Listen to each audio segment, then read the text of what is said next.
What's up, everybody? This is going to be a really special video. It's going to contain two things. We kind of went over the Lasius americanus a couple videos ago.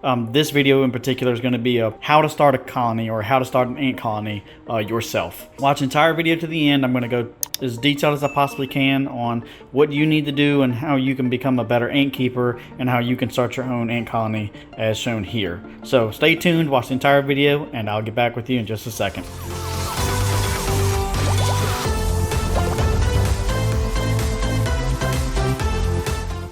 Alright, what's up, everybody, and welcome back to S&E Ants YouTube channel. So, in this video, I have a little secret. In all the other videos, we have gone over the new Lasius americanus queens that I caught, which are still here. I actually got them on heat a little bit. The Pennsylvanicus colony that I have out, the last couple videos have been with the major colonies.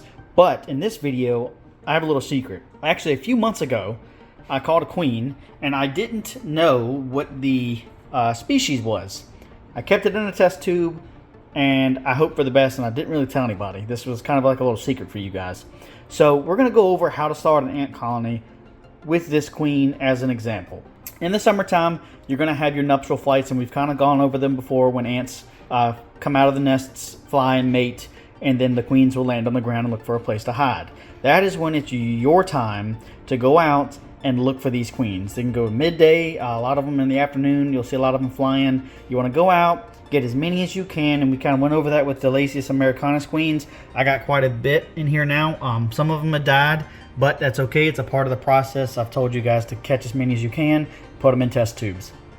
So earlier in the summer, I caught this queen, and I didn't know what species it was, but me being an ant keeper, I said, hey, I'm going to catch one anyway. So I got her. I put her in a test tube and I left her in the mini fridge for about 4 months. As again, if you're a OG subscriber, you know right now I don't have the mini fridge hooked up. It was just a dark, quiet place that you want to put a new queen to start a colony. For the longest time, after I put her in the test tube setup, so all this is a plastic test tube, filled it with some bottled water to here, cotton ball, queen, cotton ball. That's all you need. You put her in here. You leave her alone. You don't feed her. You don't do anything. You just leave her alone and let her do her thing.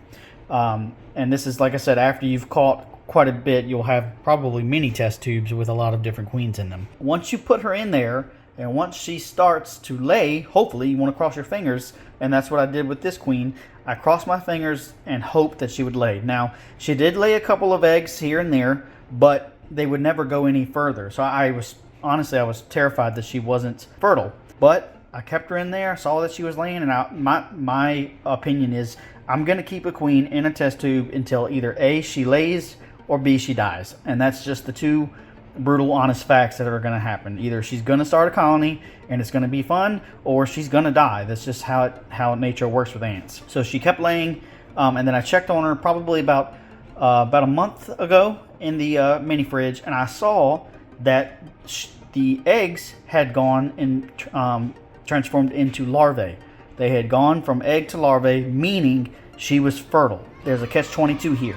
If she lays, they can turn into larvae, but they can also be just males. That still means she's infertile. She can lay eggs, they can hatch into larvae, and then they could go into the pupae and emerge, but they'll be males. So that was what I was nervous about here. So the little baby that she had last month that turned into a pupae emerged about 2 days ago right here into a little worker.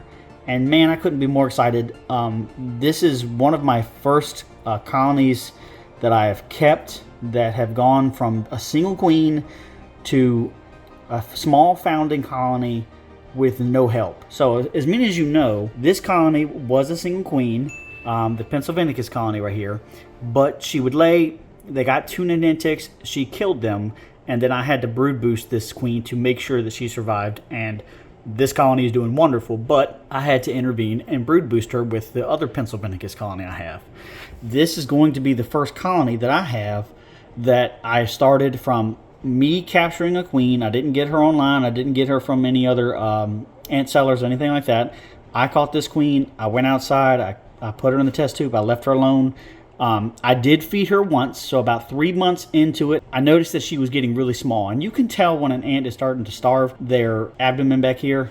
will shrink up. That's where they keep a lot of their food. Her gaster was getting very small and she was starving. So I used the Sunburst Ant Nectar from Bioformica. Good deal. Check the description for this. I have this in a link. You can get it on Amazon. It's pretty cheap, and this has lasted me pretty much all year, and this is where I'm at.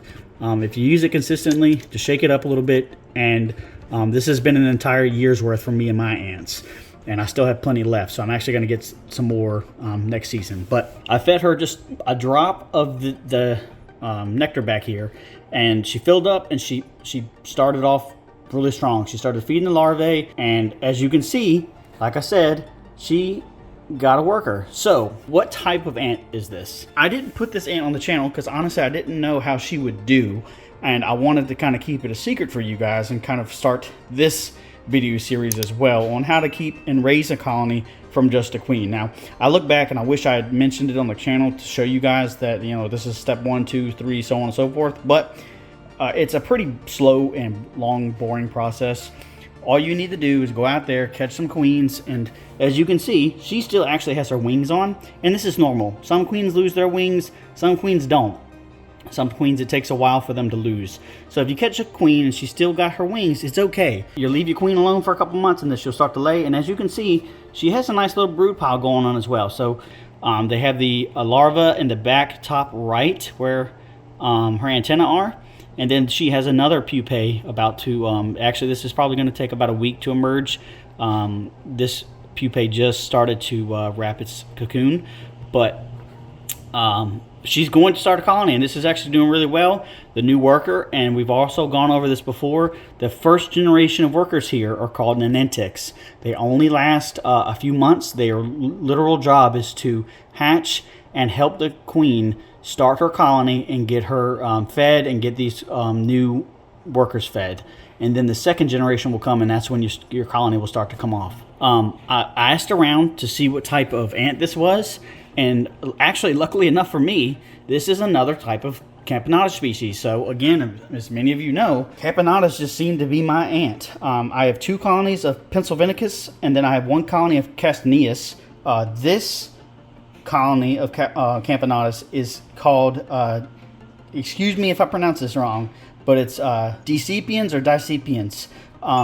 Some people will call this Camponotus discolor also. Those are 2 different types, but I'm pretty positive this is Decipiens because this queen and the worker do not have the hairs around their face, and that's what really differentiates discolor versus Decipiens.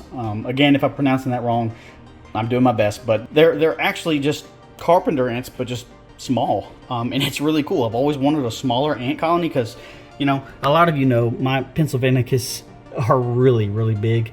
As you can see, that worker is about the same size as the queen here. I'm actually really excited. Camponotus are a very fun species, and I'm actually kind of excited to see what the difference is between a really large ant species like Castaneus or Pennsylvanicus versus what a lot of folks call this as the mini carpenter ant. I cannot get over, you know, how small the worker is and how honestly just cute she is. She's really, really tiny. And again, the first Nanentic is always going to be tiny. They say the majors get about the same size as the queen in these types of colonies. So we'll see how they go, but they're much smaller than my Pennsylvanicus colony. So once you get a founding colony going like this, it's kind of, you know, easy past this point. So what I've done, as soon as that Nanentic right here emerged, I put another little tiny drop of nectar inside of here for them both to drink. As you can see, her gaster is again really big. So is the workers. So I know they've both ate. I know they don't need to feed for a while because they both will store this energy and the food in their social stomach for quite a while. If I can quit, if the test tube will stop rolling around.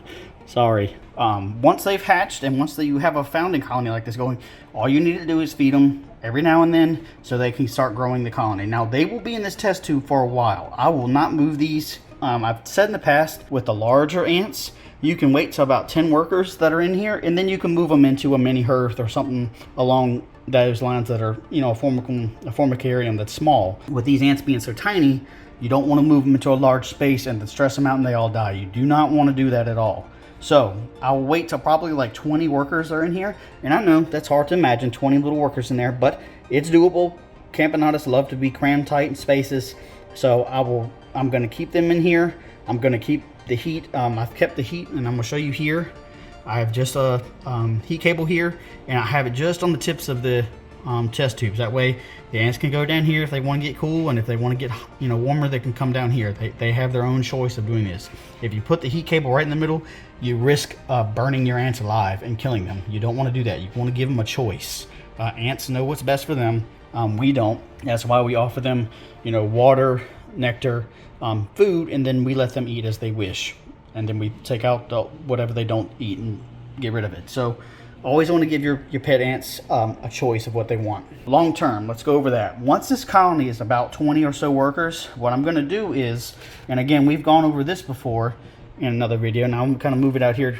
We just got this from Mac over at Tar Heels Ants. This is a little outworld that he made for me. It's a mini hearth outworld, but he made it specifically for this Formicarium that I have here, and I've showed this in other videos. This top-down nest. So what I'll do is I'll just run a little piece of tubing between these. This will be the nest. This will be the outworld. And honestly, this particular nest should be plenty big for them for a long time. I've read online that this particular ant species, it's variable. Most people say they don't get above 300 workers because they're so small, but we'll see. And I'm pretty confident that this nest will hold 300 of them easily. So we got the humidity tower here, got plenty of space for them to move around and whatever. Actually, the chamber's a little big because this nest was designed for a bigger ant species, but it will do fine. They won't be able to get out because it's flush and they're not that small. But the only issue I'm worried about is they don't have a water nest mate that come with mini hearths and stuff. So what I'll end up having to do is put 2 mini feeders in here. I'll have to put a nectar and then a water one in here, and they can get water and whatnot as they please, and they can keep the nest humid through here. So that's the long-term plan, but we got a while before we get there for those. Right now the focus is just on making sure this colony gets big and healthy, and we can get them going from there. So I'm really excited to kind of go over this journey with you guys and show you how to honestly start a nest from scratch. And again, kind of listen to what I said in the beginning of the video, where go get a queen, go find a bunch, find out when your nuptial flights are happening. You can go online, just type it into Google, what type of ant you're looking for. If you're looking for any type of ant, they have a kind of a seasonal breakdown of when they fly, times of the year, conditions outside. Just go out there, get a cup, and go find as many as you possibly can. And then as soon as you do, make sure you have plenty of test tubes. I got about 4 or 5. I got 2 empty clean ones waiting just in case I need to, because I actually had to move all of these into clean setups because their cotton balls will mold. Don't freak out, but when they do start to mold, you will have to move them into a clean test tube setup. So, and then you just leave them and wait. This is going to be a really exciting journey for me, and hopefully it is for you guys too. This particular species seems to be really, really cool. It's not overwhelming. The ants are not very big, and they should honestly act just like every other Campanitas species, having majors and minors and typical workers. So you'll have the differences in sizes. Hopefully this helped you guys out a little bit on how to start one. The other colonies are in diapause. That started today. Today is going to be October 1st. So when I recorded this, so they are in diapause. This video is, when it comes out, will probably be a little bit old because I have another one lined up to come out, actually 2 for you guys. But we're gonna follow the journey here. These ants will not go on diapause because they're founding a colony and I don't want to kill them.